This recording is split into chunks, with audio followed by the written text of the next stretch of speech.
a equal to x comma y. xy is the coordinate of point of intersection of the line y equal to x and y equal to e to the power x. একটা আমি ছবি এখানে দিয়ে দিয়েছি।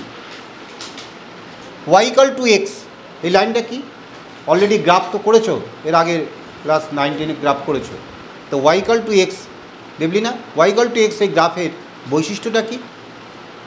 y equal to x যে সরলরেখাটা, সেটার সেই সরলরেখার উপরে যত বিন্দু আছে সেই বিন্দুগুলোর ভুজ আর কোটি সমান, মানে অ্যাবসিস আর অর্ডিনেট আর ইকুয়াল, তাই না?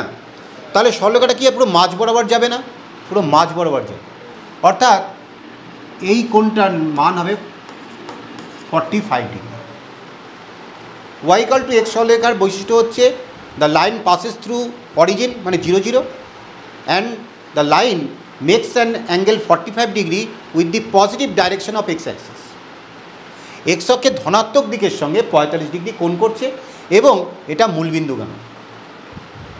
স্বপ্নদীপ কি বলো তো যে y equal to -x সরলরেখার বৈশিষ্ট্য কী হবে তাহলে?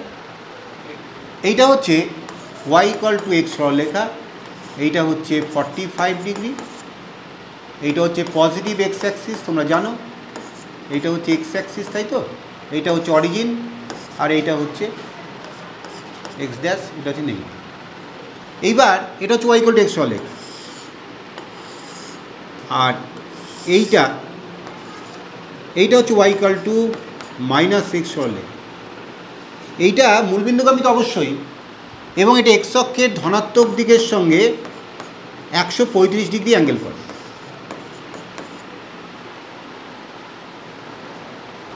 এক্স অক্ষের ধনাত্মক দিকের সঙ্গে 135 ডিগ্রি অ্যাঙ্গেল করে। তুমি দেখো এই লাইনের পরে একটা বিন্দু এরকম হতে পারে 2, 2, এখানে কি হতে পারে -2, -2। দেখো এর ভুজ আর কোটি কিন্তু সবসময় সমান। কিন্তু তুমি যদি এই সরলরেখাটার কথা বিবেচনা করো, এই সরলরেখার পরে ধরো এই বিন্দুটা স্থানাঙ্ক কী হবে বাবা? হ্যাঁ, -2, 2, আর এই যে ধরো এই বিন্দুটা 2, -2। তাহলে এই সরলরেখার পরে যতগুলো বিন্দু, তার চরিত্রটা দেখো, তার ভুজ আর কোটি সমান কিন্তু বিপরীত চিহ্নযুক্ত। তার মানে কি হলো? কোটি সমান মাইনাস ভুজ বা ভুজ সমান মাইনাস কোটি। তাই তো বলা আছে y equal to -x, ওয়াইটা কি কোটি আর এক্সটা কি ভুজ। তাহলে কোটি সমান মাইনাস ভুজ, কি ভুজ আর কোটি সমান তো? নিউমেরিক্যালি সংখ্যাগতভাবে তো সমান, চিহ্ন বিপরীত। তাই তো বলা আছে y equal to -x। বলো ক্লিয়ার? তাহলে এইবার এই হচ্ছে সেই y equal to x সরলরেখা, যে সরলরেখাটা মূলবিন্দুগামী এবং যে সরলরেখাটা এক্স অক্ষের ধনাত্মক দিকের সঙ্গে 45 ডিগ্রি অ্যাঙ্গেল করছে। আর এই গ্রাফটার সঙ্গে তোমরা এখনও পরিচিত নও। এইটা হচ্ছে y equal to e to the power x। তোমরা ই এর মান তোমরা জানো যে 2 থেকে 3-এর মধ্যে হয়। ই এর মান, ই একটা কি ট্রান্সেন্ডেন্টাল নাম্বার বা তুরীয় সংখ্যা। কাকে তুরীয় সংখ্যা বলে জানো? দেখো মূলদ সংখ্যা সম্পর্কে তোমাদের ধারণা আছে, যে সংখ্যাগুলো তোমরা অলরেডি পরিচিত হয়েছো, 2, 3, 3-এর 4, -5, -3/2, এগুলো সবই মূলদ সংখ্যা, তাই তো? মূলদ সংখ্যা তোমরা জানো যে নিয়ম P/Q আকারে সাজানো যায়, যেখানে P আর Q কী আছে? কো প্রাইম, পরস্পর মৌলিক সংখ্যা, এবং Q not equal to 0, হরটা শূন্য নয়। তার মানে তোমার চেনা জানা যত সংখ্যা এতদিন মূলদ সংখ্যা, এবার তুমি √2 প্লট করেছিলে, মনে পড়ছে? 9-10-এ √2 প্লট করেছিলে। তা √2 এই সংখ্যাটা বৈশিষ্ট্য কি? একে যদি তুমি দশমিকে বিস্তার করো তাহলে এই সংখ্যাটা কখনো শেষ হবে না। কিন্তু কোনো সংখ্যা বা কোনো সংখ্যা গোষ্ঠী রিপিটও হবে না, আবৃত্তও হবে না। মনে পড়ছে আবৃত্ত দশমিক সংখ্যা? ধরো 1/3, 1কে যদি 3 দিয়ে ভাগ করো তাহলে কী হবে? 0.333, এ তো চলতেই থাকবে। তাহলে আবৃত্ত দশমিক সংখ্যা এইটাও কিন্তু মূলদ সংখ্যা। তাহলে মূলদ সংখ্যা দু রকম হতে পারে, একটা কি সসীম সংখ্যা, সসীম মূলদ, একটা অসীম কিন্তু আবৃত্ত। হ্যাঁ, আবৃত্ত সংখ্যা সেটাও কিন্তু মূলদ সংখ্যা, কিন্তু আবৃত্ত সংখ্যাটার একটা ক্যারেক্টার হচ্ছে, সে হচ্ছে অসীম। এটা তো অসীম পর্যন্ত চলতে থাকবে। কিন্তু √2 2-এর বর্গমূল যদি তুমি করো, দেখবে কি সংখ্যাটা শেষ হবে না, 1.414253267 চলতেই থাকবে। কিন্তু কোনো সংখ্যা গোষ্ঠী বা কোনো সংখ্যা বারবার ফিরে ফিরে আসবে না। সেই সংখ্যাটাকে তুমি p/q আকারে প্রকাশ করতে পারবে না, যেখানে p আর q কোপ্রাইম ইন্টিজার, সেটা সেভাবে প্রকাশ করতে পারবে না।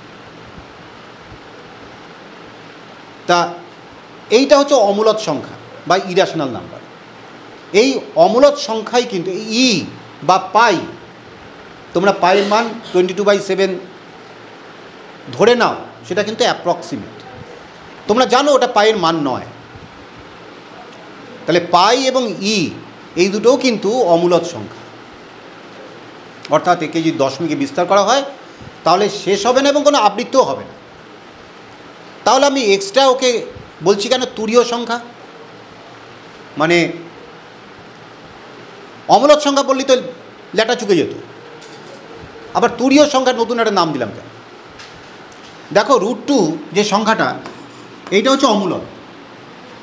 যদি তুমি x² = 2 এই সমীকরণটাকে সমাধান করতে চাও, তাহলে x এর মান কী হবে? ±√2। অর্থাৎ √2 এইটা একটা বীজগাণিতিক সমীকরণের সমাধান করলে পাওয়া যেতে পারে। অর্থাৎ যে অমূলদ সংখ্যাগুলো কোনো বীজগাণিতিক মানে অ্যালজেব্রিক ইকুয়েশনকে সলভ করে পাওয়া সম্ভব, √2, √5, √3, এগুলো কি একটা বীজগাণিতিক সমীকরণকে সমাধান করে পাওয়া যায়, তাহলে এগুলো হচ্ছে অমূলদ। কিন্তু ই বা পাই এইটাকে কিন্তু কোনো বীজগাণিতিক সমীকরণকে সমাধান করে পাবে না। তাই জন্য ওই অমূলদ সংখ্যার একটা স্পেশাল স্ট্যাটাস দেওয়া হয়েছে তুরীয় সংখ্যা বা ট্রান্সেন্ডেন্টাল নাম্বার। কিন্তু ও কিন্তু অমূলদ সংখ্যা। অর্থাৎ ইকে তুমি যদি দশমিকে প্রকাশ করো তাহলে সে কিন্তু 2 থেকে 3-এর মধ্যে থাকবে, কিন্তু সেটা অসীম বিস্তৃতি অসীম হবে, কিন্তু রিপিট হবে না, আবৃত্ত হবে না। এবং তাকে কোনো বীজগাণিতিক সমীকরণকে সমাধান করেও ই বা পাইকে পাওয়া সম্ভব নয়। তাই ওটার নাম হচ্ছে তুরীয় সংখ্যা বা ট্রান্সেন্ডেন্টাল নাম্বার। ক্লিয়ার? যাই হোক, এটা একটু অন্যরকম আলোচনা হলো। এবার এই যে y = e⁴x, তাহলে x এর মান যখন 0 তখন y এর মান কত? দেখো y = e⁴x, তাহলে x এর মান যদি 0 হয় তাহলে y = e⁴0, দ্যাট ইজ 1। তার মানে একটা বিন্দু পেলাম, সে বিন্দুটা কি 0,1, এই বিন্দুটা কিন্তু এই গ্রাফটার উপরে রয়েছে। তাহলে আমি 0,1, এই হচ্ছে সেই বিন্দুটা, 0,1 এই হচ্ছে সেই বিন্দুটা। এরপরে তুমি দেখো x এর মান যদি একটু বাড়াও, 0 থেকে বাড়াও, ধরো 1, তাহলে y এর মান কত হওয়ার কথা? y = x, এই সরলরেখায় যদি x এর মান 1 হয় তাহলে y এর মান কত হবে? 1 কি, তাই তো? ভালো করে বোঝো, x এর মান যদি y = x সরলরেখায় x এর মান 1 হয় তাহলে y এর মান কত? 1। তাহলে 1,1 বিন্দুটা এইখানে থাকবে, ধরো এইখানটা থাকবে 1,1 বিন্দুটা, তাই না? ধরো এটা 1,1, এটা 1,1। কিন্তু এই গ্রাফে 1,1 পয়েন্টটা কি থাকবে? x এর মান যদি 1 হয় y এর মান কত হবে? প্রায় 2-এর বেশি। কেন? এই তো y = e⁴x, তাহলে y = e⁴x, যদি x এর মান 1 হয় তাহলে y এর মান হবে e⁴1, দ্যাট ইজ ই এর মান 2 থেকে 3-এর মধ্যে, মনে করো 2.4 বললাম। তার মানে 1, 2.4 ওই বিন্দুটা এই গ্রাফের পরে থাকবে। তাহলে 1, 2.4 কোথায় হবে? মোটামুটি ধরে এখানে হবে। এটা হচ্ছে 1, 2.4, মানে এটা আমি অ্যাপ্রক্সিমেট বললাম এই। তাহলে এইবার তুমি এই সরলরেখাটা আর এই গ্রাফটার কথা ভাবো, এরা কি কখনো ইন্টারসেক্ট করবে, মিলিত হবে?